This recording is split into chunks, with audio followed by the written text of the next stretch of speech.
One day I'm gonna be everything I wanna be. I don't let it get the most of me. One day I'm gonna be free. I wanna be everything I'm gonna be. My future right in front of me. One day I'm gonna be free. I wanna be free. So let me be free. From the depths of darkness, a voice emerges. A host with a fire burning in his soul. With a heart, steel, and a spirit unbroken. He rides on two wheels, ready to claim his throne.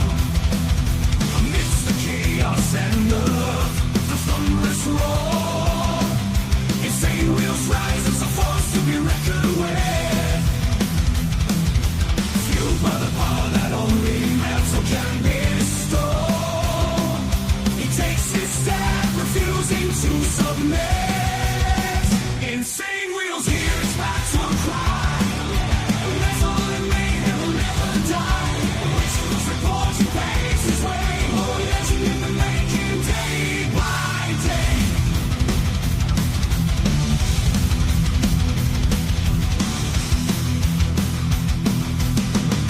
Man, oh man, happy freaking Friday morning to everyone. Hopefully everyone's enjoying the freaking morning so far, man. I know that the hell we are going to. Much love, honor, respect to everybody. As you guys can see, we got the membership drive back and at it, man. Membership drive. I very much appreciate you guys for today and today only. If you guys can do me a big favor, if you were going to super chat or if you were going to send in any type of Cash App or any of those type of things, if you guys could do me a big favor, because it's a membership drive specifically only today. And the last time we did it was like 7 months ago. Yeah, 6 months ago, something like that. Anyways, we haven't done one in a very long time, and I don't like to abuse things like that. So I don't want to make it look like I'm trying to like constantly get money or anything like that, because that's not the actual ambition here. It's to grow the family, and I very much appreciate all of you guys for hanging out with us. We have quite a few updates on what's happening around the world, specifically in regards to Iran. Iran's supreme leader, public statement on ceasefire.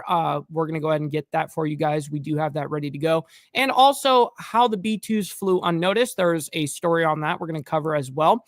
Also, on a side note, there was 6 Americans detained in South Korea for trying to send Bibles, rice, to North Korea by sea. So I don't know what rice to North Korea by sea means. I don't know what that means. Then we have another story after that. IDF says they had, quote, no other choice regarding Iran. And then that looks like we're going to be pretty much it with that, with all of that. But we'll see. We have some more things on the back burner just in case we run out of time, or if we, basically get through all of this before the time. Anyways, real quick before I get into the spiel here, I do want to give a quick little FYI for everybody. YouTube did a YouTube update last night. I'm not really sure what the ordeal is with the chat, but why they did this. But they no longer show your channel name, like what your actual name would be on your profile. But this, now what they changed it to is your YouTube handle. So as you guys can see in my chat here, it says @InsaneWheels instead of it saying Mike Ball. So that's a YouTube thing. We have no control over that on our channel over here. I looked it up, and we unfortunately can't change it. So we got brother Steve Easy up in the building. Good to see you as well. And really quick, I want to give a big thank you. Holy shit. Whoa. Chairman of the board just dropped a 50 bomb, bro. What? That's insane. Holy shit, bro. You just made it rain for real. I very much appreciate that, kind sir. That's amazing. Wow. I got to give you another one, dude. That's insane. Brother Carney coming in with the gifted membership as well, man. I very much appreciate you guys. So far, we've got Naomi sending in 5, Dark Soul with 1, chairman of the board. Well, now it's the board chairman. Yeah, see, changed it up for you. And Carney's right. I very much appreciate you guys for the donations on the memberships. You know what I mean? Because it's not only helping me, it's helping somebody in the Breakfast Club as well, man. So I very much appreciate that. All right, let me go ahead and bring it back over. We got Carney as well. Good to see you. Why are you gay? That's a fact, bro. Dark Soul, very much appreciate your contributions this morning as well. Brother SNS, Gary, good morning to you. We got KP, my man. Good to see you as well. Trying to catch up. We got Chan with Stacks. Good to see you as well. Joseph up there in Canada saying good morning, Mr. Ball, Lucy, Breakfast Crew, Bob, and can't forget the hater. Stop the cat. Stop the cat. Facts, bro. Facts. Holy shit, I am really trying to catch up right now. We got Brother Frank, my man. Good morning to you. What happened to your vest? It's right here. Here, let me show you. It's on the other side of the couch. It's just on the other side of the couch, homie. It's right here. All right, let me put that right here. I just moved it on the other side of the couch. I had Junkyard actually come over and spend the night over here, and we moved it over and stuff like that. So I've been meaning to put it back. So thank you for making sure that I do that. And yes, humongous win for that 50 bomb, dude. That was fucking insane by Anson, dude. And we got Charles Darwin, my man. I hate it. Fuck it off. Good to see you, by the way. Hopefully you're enjoying your Saturday morning over there in Australia, down under, my man. Good to see you. Brother Bees are dropping a 20. Oh, my God. Oh, my God. Dude, making it rain like a motherfucker in here, dude. I was not, honestly, I wasn't expecting this level of, I very much appreciate you guys. That is absolutely insane. I'm very grateful. I'm very grateful for real. We got Lappy up in the building. Good morning to you. Good to see you. Pudding Cup as well. We got Tiffany Lance as well. Chase, my man. Good morning to you as well. Let's see. We got Steve Posey as well. Good morning to you. Good morning. We got Miss Lotus. And yes, they changed everyone's names, you guys. So what's up, Prez? I'm thinking that's Prez up in here. Hopefully you're enjoying the morning as well. I'm trying to get through real quick. No Lucy, no like. No, she's here. She's here running around. She's actually right here. She's right here. Look, she's sitting right here. Say hi to everybody. She's like, hell nah. She's like, I'm trying to nap and shit, cuh. She was in the frame. Yeah, she's here. Pudding Cup. Good morning to you. All right, so let's go ahead and get into it. Thank you guys, all of you guys that are participating in the gifted memberships. Man, I very much appreciate you guys. Sincerely. W Breakfast Club. All right, we're about to get into it. This is Iran's Supreme Leader publicly comments on Israel's ceasefire for the first time. Now, I'm hopefully, I haven't seen any of this. I'm hoping that they legitimately have, some sort of translation that he's speaking in English here. All right, let's get. And welcome back here to Live Now from Fox. I'm Andrew Kraft. In the meantime, here, more news out of the Middle East. Fox News correspondent Mike Tobin in Israel with the latest on how the ceasefire is holding. Let's watch. The streets of Tehran are coming back to life as a fragile ceasefire between Israel, Iran, and the U.S. holds for a third straight day. But in his first appearance since the airstrikes on his country's nuclear facilities, Iran's supreme leader sounded defiant, declaring victory over the U.S. and Israel. What's up, Robert of Chaos? Good morning to you as well. And threatening more attacks on American bases if the ceasefire is broken. For anyone to expect Iran to surrender to another country, this is one of those absurd and false claims. Oh, hell no. We need to make sure we get them likes up. We got to make sure we get them likes up, everybody. Make sure you guys hit that like button. I very much appreciate you guys. Oh, and that also reminds me, I should have this scrolling right now where it says, please consider becoming a member. Yes. And I forgot to say, follow my Instagram right here. I have Ball Valve TV, by the way. Just a little plug there, you know. Anyways, back to the madness here and our left-handed tobacco. It's ready to rock and roll, dude. Names that will surely be mocked. But the diplomatic process is already underway. British and European officials met with the fire is broken. For anyone to expect Iran to surrender to another country, this is one of those absurd and false claims that will surely be mocked. But Oh shit! Stupid! Stop the cap. Motherfucker capping like a motherfucker over there in the Middle East. the diplomatic process is already underway. British and European officials met with negotiators from Iran on... It's me. Don't know what happened. Yeah, what's up, Brandon? So what they did, homie, is they changed from last night. Last night they did this update where they changed everyone's their names in chat to their @profile. So see how, like, if I comment something, it'll say @InsaneWheels rather than it actually saying, Mike Ball. You can see right there. It says at Insane Wheels instead of Mike Ball.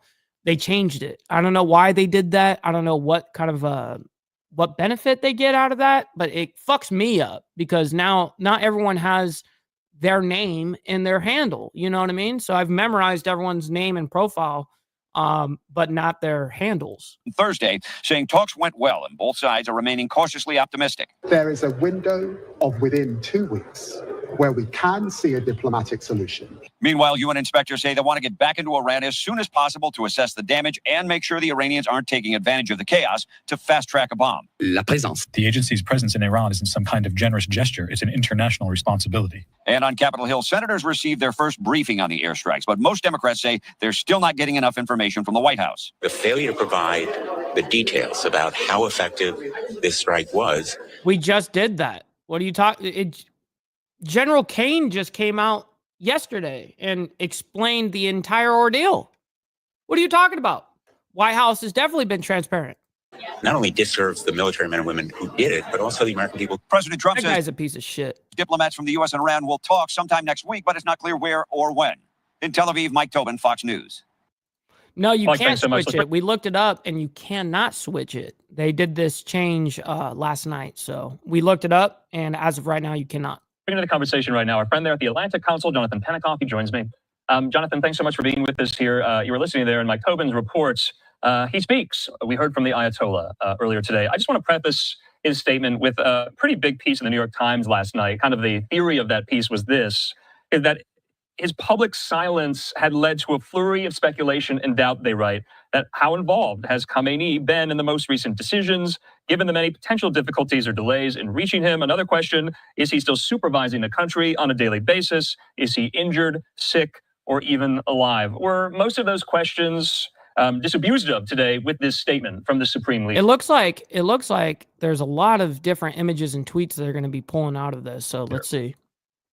Good evening, and thanks for having me again, Andrew. Great to see you. Look, I think the answer is partially yes, in that clearly, look, he made a statement. He made a rather defiant statement, which has surprised nobody. But at the same time, there's been rumors that the Supreme Leader has been sick for some time. Whether true or not, I don't know, but that has been the rumor. We know that he put in place, thinking that he really could be killed in the last few days or 2 weeks from Israeli strikes, at least 3 possible successors who he named as possible replacements.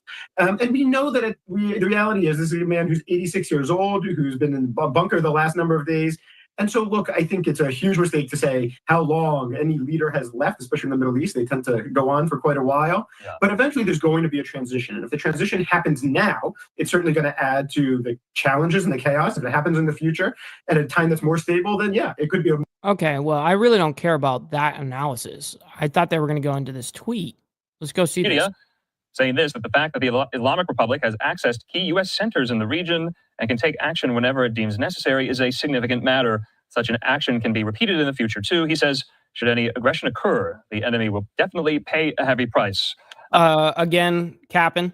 Stop the cap. Motherfucker just capping all day long. Not necessarily something you would imagine someone saying who had just spent 12 days. Listen, the only way that a big force is taken out is by another big force, a bigger force. That's the way power works, man. If you're not a bigger force than what you're fighting against, dude, just give up. Just give up, bro. They war with Israel, just suffered these What's up, strikes from the United States, taking out well. their nuclear facilities. Why is he so bullish? Does he have to be? Is that the way Iran works? Important to remember that a lot of this messaging is actually not for the West. A lot of this messaging is for the Iranian public and for their own domestic consumption. A couple of days before the war, there was a Iranian state media program that literally said 200 Israelis have been killed overnight. There were about 300. 200 Israelis killed overnight. Cap. Injuries and another couple hundred missing. No. Yeah, that's all Iranian fucking state media bullshit over there. You can't believe either side, you know? None of that was true. I mean, literally, we know that actually had been one of the missile strikes right before the end when nobody was killed in that. And yet, that's what I think the Iranian regime wants people to believe, is how in part they keep their strength by demonstrating huge defiance, standing up to the West. No, it stays with your YouTube account, whether you change your @ or your name or anything like that. It does not affect your YouTube memberships or anything that you're signed up to. it stays to your YouTube account. So you're good, homie. You're good. And chairman of the board, what the fuck, dude? Holy shit. Oh my fucking God, yo. Do we even have enough people for it to disperse to like that? Holy shit, yo. Dude, see, that's what I'm saying. What the fuck? He just hit 50 memberships and it didn't disperse to nobody. Like, I don't understand that shit. Why does it do that? I've always had that issue. I've always run into that issue. And then it doesn't end up going to anybody. I hope it does, dude. That's fucked up. But chairman of the board, Anson, bro. Thank you very much, kind sir. That's 100 for today. Look, we got 50 bomb there and a 50 bomb there. So for 100, man, thank you so fucking much for that, dude. That's that insane. The revolution fundamentally is a lie. It's a really critical part of the narrative. And I think this plays into it in the same ways. And seeing the Supreme Leader make those comments and then whoever typed them for him on Twitter or on X, the same thing, right? It's part of a broader narrative, but it's important to remember it's really aimed for the domestic audience, if not as much, if not more, than for the West. Okay, so this is somewhat of a twisted, convoluted question. I just thought of it talking to you. Yeah, it looks like on my end, I don't think it's a your problem. I think it's the YouTuber's problem. Because I've had it before where it locks them up like that and then it doesn't disperse them. And if they don't disperse within 3 days, then they refund you, which is fine. I'm just saying, watch out for that, and because it probably will happen. But hopefully they disperse. That'd be super cool. But let me know. I'm just now interested in why. I mean, I have like near 10,000 subscribers, and I've always had this issue. Like anybody that's been following me for a long time knows every single time we have this issue. I don't know why. Does the fact that Democrats in the Senate are in disagreement with Republicans and intelligence officials there on the Hill, they were briefed today. There you go, Miss Lotus. And you got the actual tag at Miss Lotus. Like, that's awesome that you got that all one word. That's cool. Real quick, I'm over this, dude. We're going to move into the B-2's because that's super interesting to me. So we're going to go ahead and bring up what the report is on the B-2's. And what this is labeled as is B-2 bombers, how the planes were used to enter Iranian airspace. And the way that I have it labeled is how the B-2's flew unnoticed. So let's go ahead and get into the gnarliness of this. Live look at Lady Liberty and at Fox News World Headquarters. This camera is planted, Fox News World Headquarters, looking down the road at 6th Avenue, Radio City Music Hall, down the way there. Also, early morning hours in Tel Aviv as well, just past 5 in the morning there, Israel Standard Time. Let's talk about the Middle East. This past weekend, the U.S. sent 7 B-2 stealth bombers from Missouri to Iran. That's right. 7 of them. As you guys know, we dropped 14 of those GBUs, and those are the 30,000-pound bombs, which all of these B-2 bombers are equipped to hold 2 of them, and so that makes sense. 7 of them were used. Well, 7 times 2 is 14. Makes sense. Boom. Strike their nuclear program. The crews on those planes flew roughly... Hey, make sure you guys hit the like button, man. You guys don't necessarily have to like what's going on around the world, but you guys can like it for me and my takes. You know what I mean? I very much appreciate your guys' engagement, and thank you to everyone that's a part of not only the membership drive, but are contributing to the membership drive. Mega W to all of you guys, man, in the Breakfast Club. 37 hours to get the job done. The crews got in and out of Iranian airspace before they were even detected. These things are so badass. B-2s. Retired U.S. Air Force Brigadier General Rob Spalding is here. Good to see you, General. I saw you were promoting our interview on social media. You said getting ready to talk to us here. You mentioned something I want to ask you about, though. Why missions start long before takeoff? What is involved in preparing for something like this?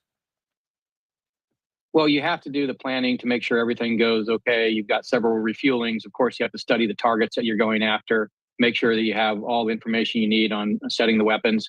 And then, of course, you have to make sure that you're physically prepared, you're rested, your nutrition is proper. And then also... Well, that's actually the biggest worry about the whole thing is they're not necessarily... you got to think about something like this. These are not going at 1,000,000 miles per hour. Okay, these things are big bombers. It's weird, but most of countries around the world don't have any type of big bombers anymore. Everyone wants super speed. That's what everyone wants. So you have to worry about how do we make sure that we don't tip off the enemy to what we're doing? We want to make sure that the operations at the base don't look any different than any other regular training day, and that everything that we do prevents us from tipping off the enemy to what's going on. We're looking at some images at nighttime of the B-2 stealth bombers. The Pentagon says Operation Midnight Hammer, General, was the longest B-2 flight in decades. We know that it can be refueled in the sky, but are you serious, SNS? I saw a couple of fake things that the Iranians tried to use as if they've actually done something, and it turned out to be bullshit like that. That's interesting. I did not see that specific one. I don't think so. But Steve Easy did see it. That's interesting. Non-military hardware is aboard these planes. I've heard of microwaves, restrooms, oh my coolers. God. What helps keep these guys in the air so long? Well, there's no microwave.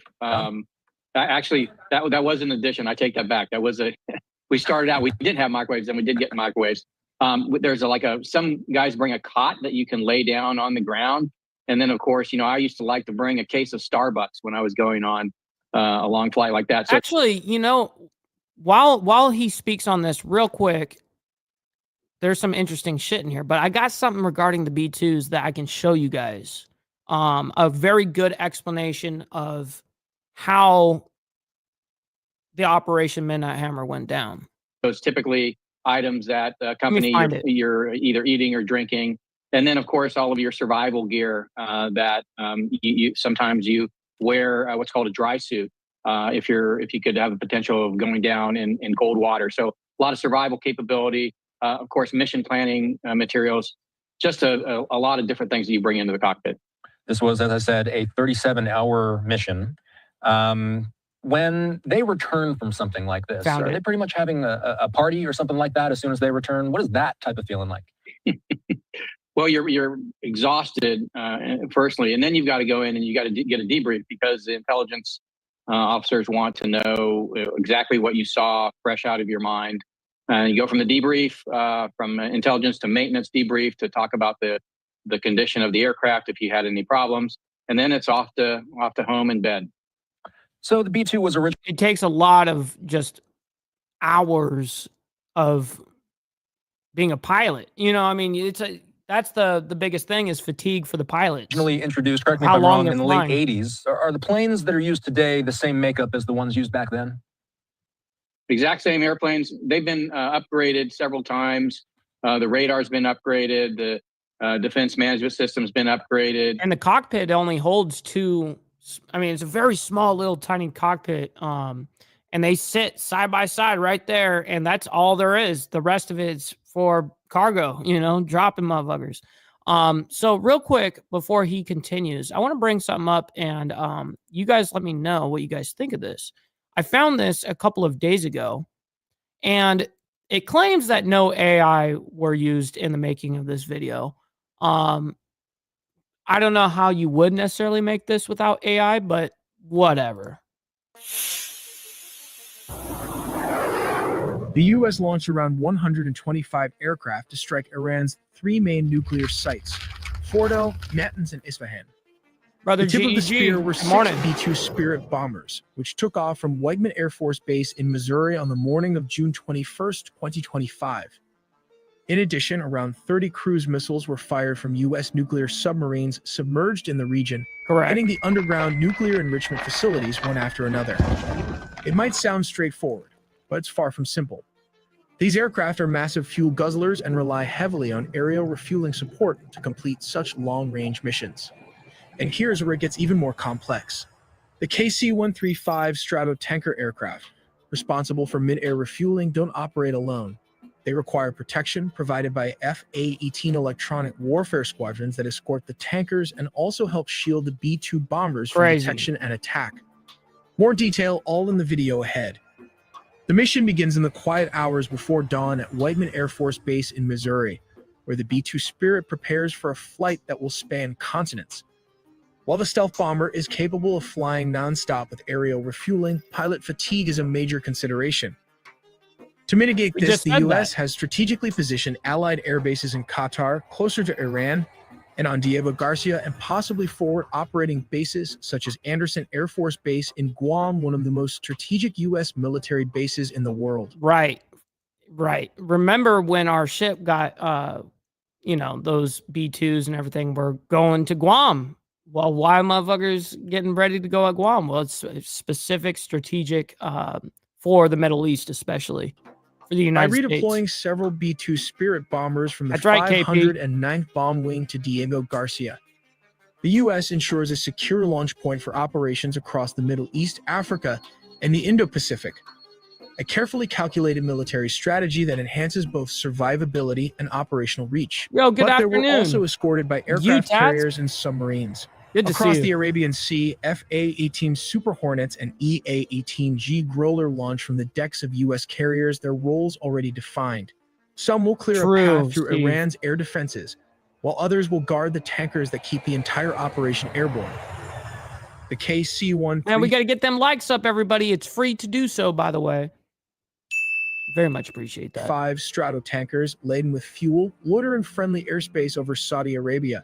Their crews aware that their unglamorous task could mean the difference between triumph and catastrophe. I don't know, Charles. As the B-2s lift off, their jagged silhouettes blend into the night sky. Stealth is their shield, but distance is their enemy. Probably retired. I don't know. Hours into the flight, they rendezvous with tankers flying over the canal, gulping fuel midair as FA-18s circle protectively. The Growlers emit a cacophony of electronic noise, masking the strike group's movements. Meanwhile, in underground command centers, U.S. analysts watch real-time feeds ready to redirect forces if Iran's radars flicker to light. Shit's wild. I love watching Crossing into like Iranian airspace is no easy task. The B-2s must climb to an extreme... I love that it gives you a visual of what's happened, and the complexity of this shit. Extremely high altitude, their routes meticulously plotted to avoid known missile sites.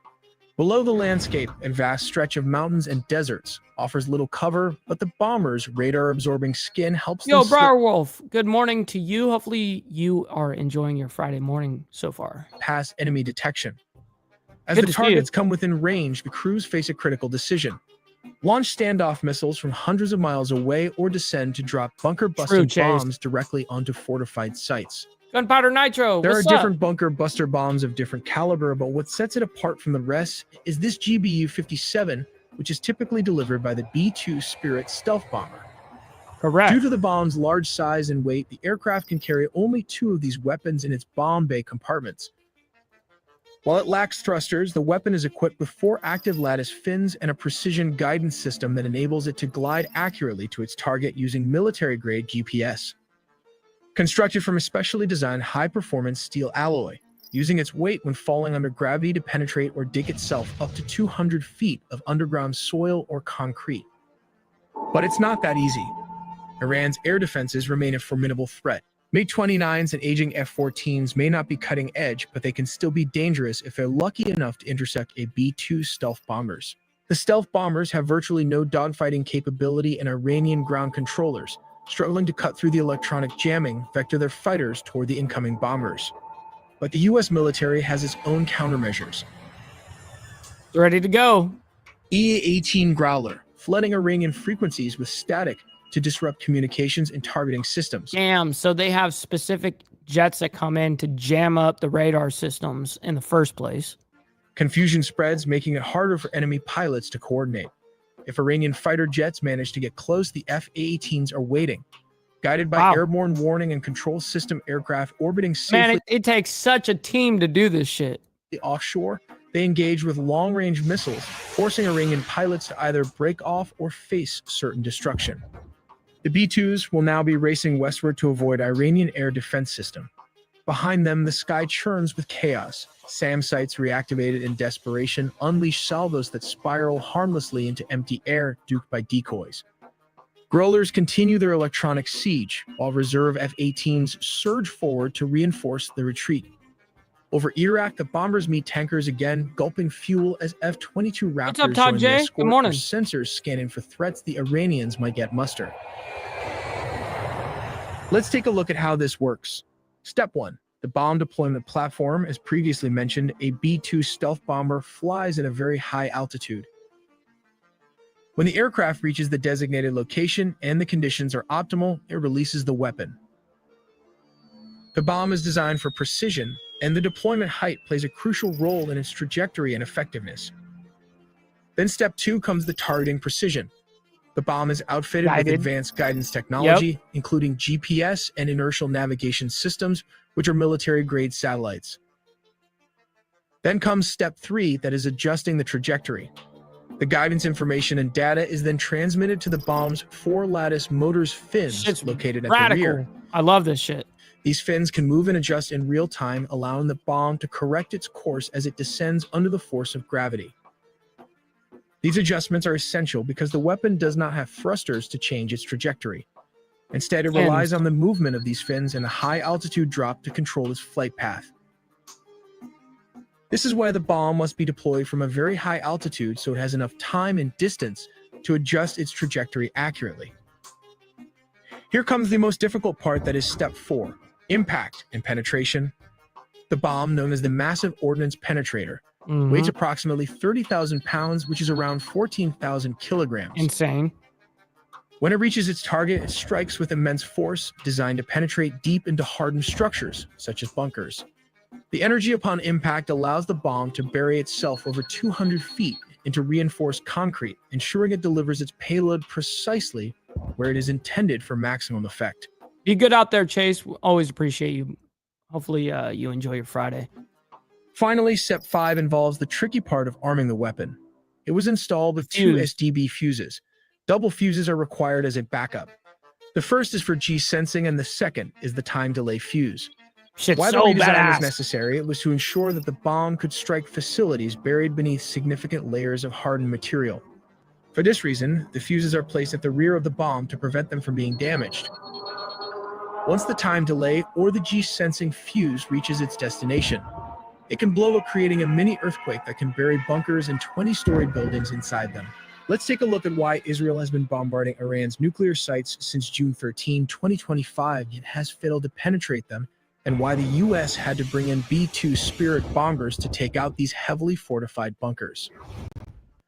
These nuclear facilities aren't just hidden, they're buried under layers of reinforced concrete and soil designed specifically to withstand most conventional attacks. So insane. Israel has been using its own bunker buster bombs, but they were only able to destroy the ventilation shafts. These weapons have not been able to fully penetrate Iran's most fortified underground nuclear sites. The aim is to chip away at the defenses layer by layer.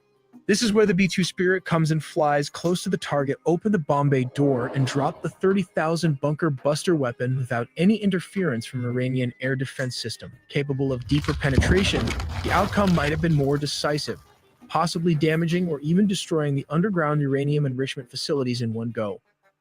As stated, the U.S. one's primary goal is to cripple Iran's nuclear program by hitting its most critical enrichment sites, specifically Fordow, Natanz, and Isfahan. Take Natanz, for example. This facility includes 6 above-ground buildings and 3 underground structures. So insane. 2 of which are large enough to hold 50,000 centrifuges, according to the Nuclear Threat Initiative. Damn. For this site, the U.S. Navy submarines launched 30 cruise and land attack missiles targeting this nuclear facilities, which didn't require deep penetration. When ready to launch, it will open of the hatch and the protective seal will break open. No kidding, Lappy. High-pressure air is pumped into the tube, and these are used to eject the cruise missile. Oh, you changed it. Nice, you got it. The tip of the missile breaks the water's surface. I like that. That's cool. The rocket boosters fire and propel the missile into its path. It's a good Boosters fall off as soon as the missile is out of the water. The main engine of the cruise missile will engage, and then it will automatically open its wing, just like the animation shown here. This is the results of the cruise missile damage at the top of the ventilation nuclear enrichment. No, Tats. Unfortunately, YouTube decided to do this. They changed it, instead of it being your name, they changed it to be your @handle for your YouTube channel. So if I type something, it'll say @InsaneWheels instead of it saying Mike Ball. So YouTube decided that shit. It sucks because now most people's names are not in their YouTube handle. So then you're like, fuck, dude, you have to memorize people's profile pictures and shit. Plan. They went far beyond surface damage, knocking out power on the lower levels where the centrifuges are housed. The above ground section of the pilot fuel enrichment plant was also destroyed. This is propaganda. Unlike Natanz, Fordo is located deep underground and protected by extensive fortifications. Israel targeted it with advanced bunker-busting munitions, but the results were far less conclusive. Their bombs struggled to break through the dense shielding. This is where the U.S. comes in and dropped around 12 GBU-57 on these sites. As you can see, it can punch around. Well, we used 12 on the sites, and then 2. I forget where the other 2 were, but there was 14 used in total. 200 feet underground, which is around a 20-story tall building. This means it can penetrate Fordo nuclear site. Required for deep penetration. This heavy, compact design enables it to break through over 200 feet of reinforced concrete, destroying Fordo nuclear enrichment facility. We make original videos from scratch, so please do subscribe and hit the notification bell. I like that. So, like that definition, well, that video. Hold on, this popped up on me. There we go. I like shit like that that explains the situation, and it not only explains it, but it gives people a visual of like the complexity of how hardcore something like this is to do and pull off.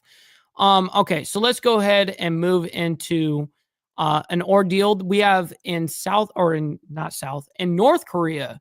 So let's go ahead and check out what the hell is happening over there. 6 Americans are detained in South Korea for trying to send Bibles and rice to North Korea. Wow, what the fuck? Dude. Good morning. It's Friday, June 27th. I'm Jeanne Francine here with you for the next few hours to give you all of your breaking news alerts, top stories, and of course, good morning, kind sir. Hopefully you're enjoying the morning so far. Your live events of the day. As we come on the air this Friday morning, we are following some breaking news as it relates to 6 Americans out in South Korea. I want to transition to give you the latest information from the Associated Press, but also from the New York Post this morning. You see on your screen as they do report 6 Americans have been detained for trying to send rice and Bibles to North Korea by sea. This is a developing story. And as we are getting more information, I do want to transition to give you a live look out in South Korea. A few minutes shy from the top of the 6 o'clock hour, this shot courtesy of EarthCam. Our content partners over at the Associated Press reporting 6 Americans detained this Friday in South Korea for trying to send 1,600 plastic bottles filled with rice, miniature Bibles, $1 bills, and USB sticks toward North Korea by sea. Local police confirming this information to the Associated Press. The Americans were apprehended before throwing the bottles into the sea so they could float toward North Korean shores on the tides. We're also learning that local police are saying the Americans are being investigated on allegations that they violated the law on the management of safety and disasters. Yeah, get out of town, dude. The officers who did request to remain anonymous because they weren't authorized to speak to the media on the matter. North Korea is insane, bro. Did refuse to provide personal details of the Americans in line with privacy rules. We're also talk about hardcore living North Korea. Learning this morning, the U.S. Embassy in South Korea has not provided any public comment. Now, for further background, we do know that for several years, activists have sought to float plastic bottles or fly balloons across the border, carrying anti-North Korea propaganda leaflets and USB thumb drives. What up, Mount High? Good morning to you, kind sir, and hopefully you're enjoying the Friday morning with us. Carrying South Korean dramas and K-pop songs, a practice that was banned from 2021 to 2023 over concerns it could inflame tensions with the North.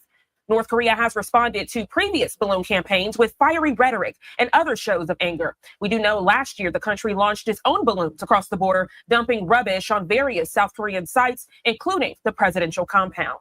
The Associated Press also reporting that back in 2023, South Korea's constitutional court struck down a controversial law that criminalized the sending of leaflets and other items to North Korea, calling it an excessive restriction on free speech. But since taking office in early June, the new liberal government president is pushing to crack down on such civilian campaigns with other safety-related laws to avoid a flare-up. What's up, Off Grid? Hopefully you're enjoying the Friday morning with us as well. With tensions with North Korea and to promote the safety of frontline South Korean residents.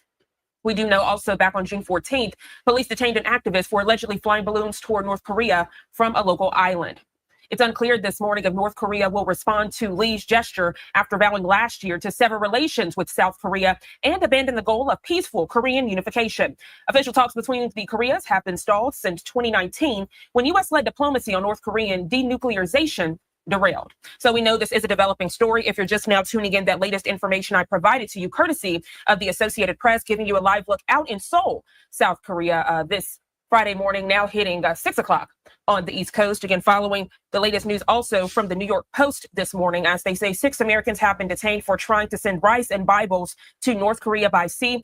Damn, that's a radical story, to be honest. All right, so our next ordeal here, and actually one of our last ordeals here. This is our latest as of 3 hours ago. The IDF says they had, quote, no other choice regarding Iran. So let's go ahead and pop that up and bring this up. Shit. All right. Make sure you guys hit that like button, by the way. Helps out the show immensely. 7:10 here on the East Coast. Welcome back to Live Now from Fox. Good morning to you if you're just now tuning in. I'm Jeanette Francine. Right now, we do want to switch to the very latest of the Israel-Iran conflict. I want to share with you some of the live looks we are getting at this hour. This first one, it does take us out to the Middle East, giving you a live look at the Israel-Gaza border. Also getting this live look, which takes us out to Tel Aviv, Israel. As we are in Tel Aviv early this Friday morning, IDF representatives spoke about the very latest of the Middle East conflict. That's Israeli Defense Forces. Take a listen.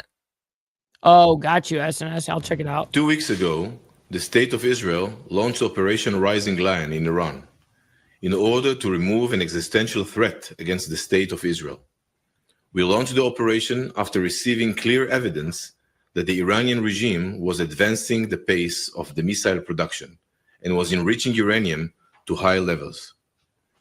Hey, real quick, because brother SNS sent this to us. We'll go ahead and share it real quick. Check this out. This is the AI generated photos that they try to get out that they got a B-2 bomber or something like that. That's absolutely insane. Meaning Iran, that this is AI generated. Yeah, that's crazy looking. Anyways, that's radical that they try. I mean, it's crazy. It's crazy how this shit works, man. Iran was dangerously close to obtaining a nuclear weapon. The Iranian regime was also coordinating a plan called the Destruction of Israel, which called for a multi-front attack on Israel, beginning with missile fire from Iran and its proxies in the region, followed by a massive ground invasion into Israeli territory. This was not just an idea or a theory, but a concrete, structured plan to wipe Israel off the map. For years, we monitored Iran's actions and worked behind the scenes to delay and stop the threat. This past year, we strengthened capabilities to prepare for the longest distance operation we have ever carried out. As the threats neared the point of no return, this motherfucker speaks so slow. We are bringing him up. We have to bring him up. He talks way too slow. We completed the IDF's preparations, secured the home front, and launched the necessary operation against Iran's nuclear and missile programs. We had no other choice. We targeted every layer of the Iranian threat, weakening their abilities and building up our advantages with every strike. The operation began with a surprise opening strike, 1,500 kilometers from home. We targeted nuclear facilities, dozens of senior military commanders, 11 nuclear experts and knowledge hubs, and research and development sites. By doing so, we disrupted all stages of the regime's nuclear weapons production. At the same time, the Air Force launched strikes Don't fuck around with them. against surface-to-surface missiles, launchers, production capabilities, and systems designed to target our aircraft. Within hours, we had achieved aerial superiority in Western Iran. What's up, Pablo? Good morning, kind sir. Hopefully you're enjoying the Friday morning so far. And paved the way to the heart of Iran, Tehran. The opening strike changed the Iranian regime's plans. They had prepared to launch a much larger missile barrage at Israel than what we ultimately saw. In the 12 days since the opening strike, the IDF continued with precise strikes focused on two main efforts. The first was against the Iranian regime's nuclear weapons program, which had rapidly advanced. We got Brother Junkyard up in the building saying, we live, baby. Yes, sir. Good to see you, kind sir. Good to see you. Toward a full nuclear weapon. They were enriching uranium on a broad scale and had enough fissile material for several nuclear bombs that they could assemble in a short period of time. On the map here, you can see the regime's main nuclear sites. These are the key facilities in the production chain for a nuclear weapon core. In this image, you can see the first site, Fordo, a uranium enrichment facility built dozens of meters underground and carved into rock. It was struck by the US military. The second site, Natanz, is Iran's largest enrichment facility. It has been operational for years and contains the infrastructure for enrichment to military levels. The significant damage to these two sites has removed the Iranian regime's ability to enrich uranium to military-grade levels at this time. The third site struck was the conversion facility near Isfahan. We struck critical components in the production chain of nuclear weapons. We struck thousands of centrifuges, production sites, and infrastructure. Damn. We also struck the inactive Arak reactor. Just demolished. Striking this facility denied the regime the critical capability to produce plutonium, another material used for nuclear weapons. The elimination of 11 nuclear scientists directly involved in nuclear weapons development. Damn, 11 total? I thought it was not. The last I heard was 9. They got 11 total? Damn. Was a critical blow to the regime's ability to continue its nuclear weapons program. The second effort targeted Iran's missiles and UAVs, which the regime had planned to launch towards Israel from different locations in western Iran. In recent months, military intelligence identified that the Iranian regime was taking steps to drastically increase missile production to reach 8,000 precision missiles, a direct threat to Israel within the next 2 years. We struck missile production capabilities, launchers, and surface-to-surface missiles. On this map, you can see that we struck more than 30 facilities responsible for producing components and materials for the ballistic missile program. That's good. We set back their missile production, especially for their ballistic missile program is insane, like world-renowned type long-range missiles that directly threaten Israel. As we saw, as they, use their crazy flight pattern, fucking ballistic missiles and hypersonics and shit. Destroyed over 50% of the missile launchers and damaged dozens of components. We eliminated senior Iranian military commanders, including the top 3. And yeah, they changed, YouTube updated. They changed everyone's name to their, what their actual YouTube handle is now. So I don't know why they did that. Later, one of their successors. More than 30 senior commanders were eliminated. There is no safe haven for our enemies who seek our destruction. This map shows the full impact of everything I've just explained. We removed the immediate existential threat to the state of Israel. This threat must never be allowed to resurface. We struck the head and its proxies on our borders and beyond. The Iranian nuclear project was struck. That's really fucking strange. Anson just answered a wild question that I've been asking that nobody knows the answer to. Man, he said, I had a chat with AI about the gifting block. I think it will increase once you get 10,000 subscribers. It will be a neat test of theory. Yes, indeed. It definitely will be, because I've always run into this issue with gifted memberships. Always. Since the very beginning of having memberships. It's crazy. Across all components. The nuclear project has been set back by years. The regime's weapons development and military industry was... I should definitely do a subscriber drive. That makes... Now I have a reason to why to get to 10,000 now. You know what I mean? That's funny. Damaged. Thousands of missiles that were planned for production will not be built. We delivered a deep blow to Iran's missile infrastructure. We had major success in minimizing missile fire toward Israel in real time. In addition to all of this, we weakened Iran's proxies, including Hezbollah and others. The IDF has met and in some areas exceeded its operational goals. Yet, we are under no illusion. The enemy has not changed its intentions. Through this operation, we were able to achieve our objective to prevent an existential threat to Israel, the region, and the Western world. Our capability, our determination, and our readiness to defend ourselves are now clear to our friends and our enemies. I wish to express my deep appreciation to our ally and partner, the United States, and to the commanders of the U.S. military. Years of close coordination, built on shared values, have been vital to security across the region. During the operation, approximately 530 missiles and 1,100 UAVs were launched from Iran toward Israel territory. Damn. I didn't know that these are the official numbers that the IDF is quoting. Over 530 missiles were fired. Over 1,100 UAVs were launched, and 99% of the UAVs were intercepted, shot down. Territory.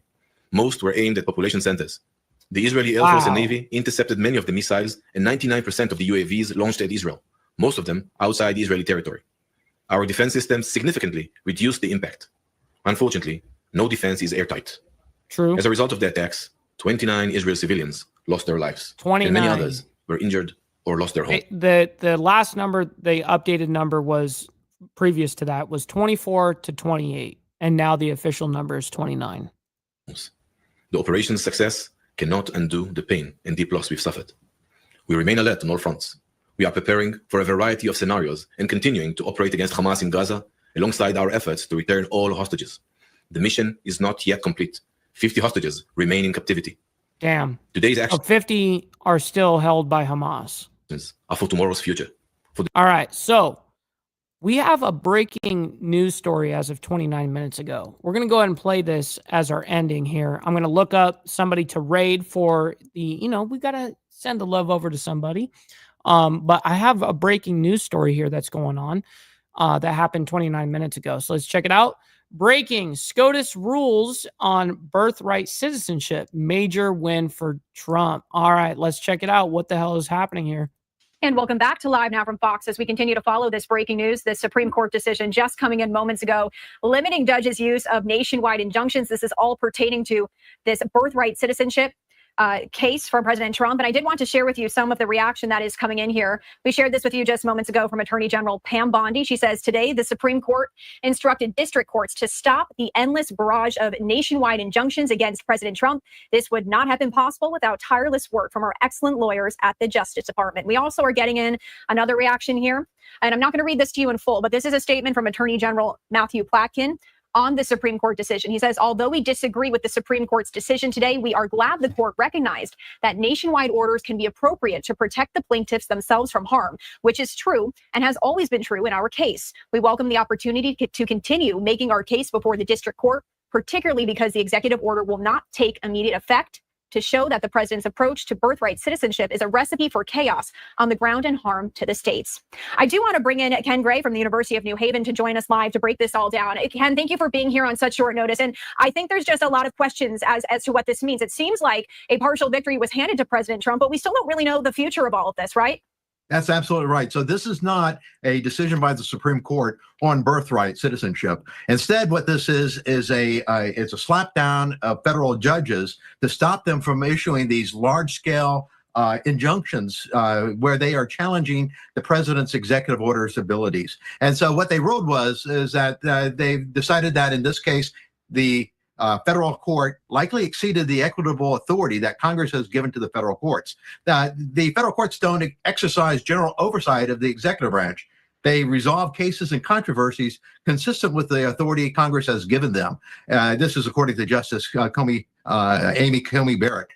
She wrote that when a court concludes that the executive branch has acted unlawfully, the answer is not for the court to exceed its power too. So this is saying that this matter should work its way through the court system to have an overall decision on birthright. But to file an injunction that is general across the country is not within the power of the federal court for just the federal court. That's something that is at a much higher level. Yeah, and as we take a live look at the Supreme Court, I think another really big key piece of this is people have been discussing the 14th Amendment citizenship clause. Now, for our viewers who may not be familiar with that, it was the Supreme Court decision from 1898, the United States versus Wong Kim Ark, and the court held that the only children who did not automatically receive U.S. citizenship upon being born in the U.S. had to meet some certain requirements here. When it comes to the 14th Amendment and the future of all of this, how do you anticipate that playing a role in the future of how this plays out? So the 14th Amendment was originally passed to ensure the citizenship of former slaves here in the country.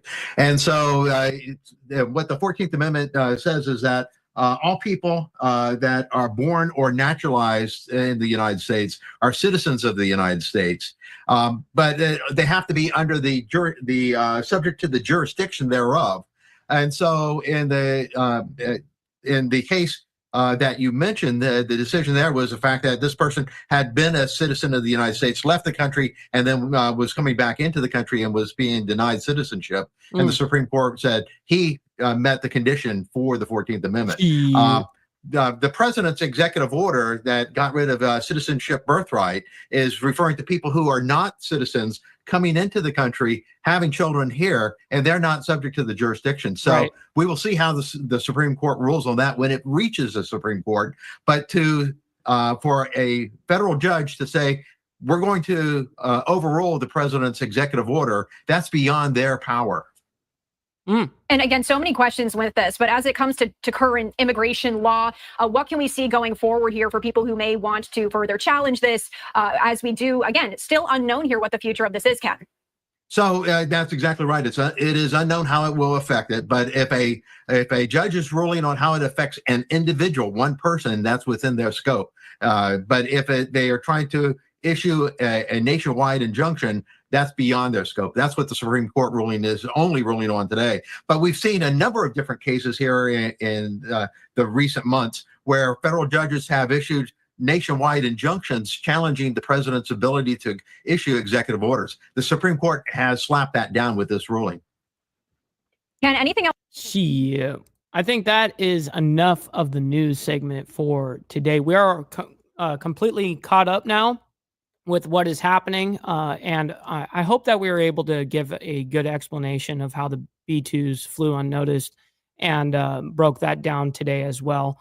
And then it was definitely interesting to see Iran's supreme leader and his public statement and him claiming victory over Israel and all this bullshit. It's like, stop the cap, yo. Like, the amount of cope is insane. Stupid. But listen, I can't thank each and every single one of you guys enough for making this membership drive such a humongous success. Humongous shout out to the ones that sent in these gifted memberships. We have Naomi that came in 5 before we had even started, as well as Dark Soul. He sent in 1 before we had even started. I very much appreciate that. Then Chairman of the Board comes in with a 50 bomb, dude. That's absolutely insane, man. That's mega. I very much appreciate that. Then Carney dropping 1 as well, man. I very much appreciate that as well. Brother Beezer dropping a 20 banger like it's no fucking problem, man. I very much appreciate you as well, kind sir. Hopefully you're hopping on Call of Duty after the show, because that's definitely where I'm going. And then we got Chairman of the Board as well. Again, Anson dropping another 50 to make 100 total, man. So I can't thank you enough for the kind contributions to the channel and to the, everybody in the Breakfast Club. It helps out everybody. So listen, with that being said, we'll be back tomorrow morning for, members only. So that's why we do the membership drive. If we're ever going to do one, it's going to be on a Friday. And I don't have it that's like a once every, 3-6 months kind of thing. That's not something I ever want to abuse. But I can't thank you guys enough for making it happen, because without the members, we wouldn't be able to do this fucking type of show, because we'd have to cater to views to get paid for being on here. And I love not catering to views. I swear to God, that's one of my all-time favorite things about how this is organized now. It's beautiful, to be quite honest. So listen, also, so make sure you guys tune in for the membership drive, or the members only live stream tomorrow morning. It's going to be awesome, 10 a.m. CST. And then, listen, we're going to be back. If we don't see you guys then, we'll be back Monday morning for more of the World's Madness. But stick around right now, because we're going to be sending the raid over to Black Dragon. Make sure you guys stick around for that as well.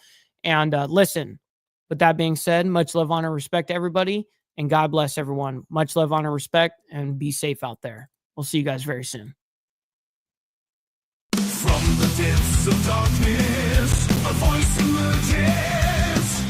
A host with a fire burning in his soul. With a heart steel and a spirit unbroken, he rides on to his ready to claim his throne. Amidst the chaos and the thunderous roar, insane wheels rise as a force to be reckoned with. Fueled by the power that only can bestow. He takes his stand, refusing to submit.